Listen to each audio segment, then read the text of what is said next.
with no further ado, I'd like to pass it over to my colleague from Thornhill, Peter Shurman, for a few words. Thanks very much, Michael, and thank you, too, for deciding to bring this particular piece of legislation forward. We have, in the Ontario legislature, over the course of the last 3, 4, 5 years, seen a few celebrations brought through the legislative process to turn months or weeks or days into heritage memorials for different communities. Last year, I was fortunate to participate with one of your colleagues to create in June Italian Heritage Month, and you celebrated with us because of your own roots.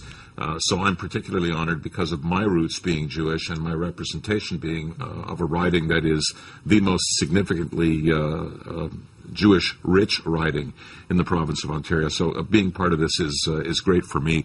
Thank you for that. The Jewish heritage in the province of Ontario is significant. Jewish Ontarians have been a fact of life for most of the past 200 years. They have an interesting history.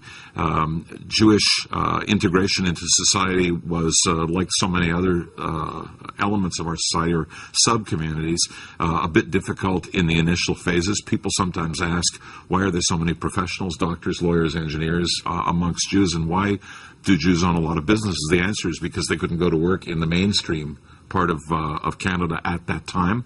That came to an end 50, 60 years ago, and we're a fully integrated community now, but very conscious of our roots and delighted to be, we think, a central part of what I call the builders of Ontario.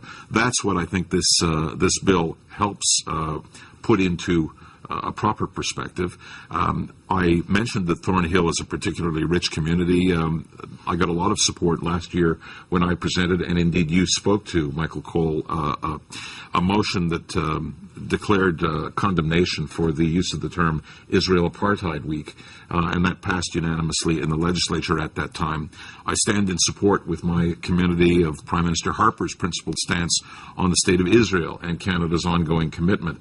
So this is an opportunity to put those particular elements on the agenda as well when we talk about the Jewish contribution in Ontario, and Jewish Heritage Month is a really good idea. So again, my commendations for that. Thank you, Peter.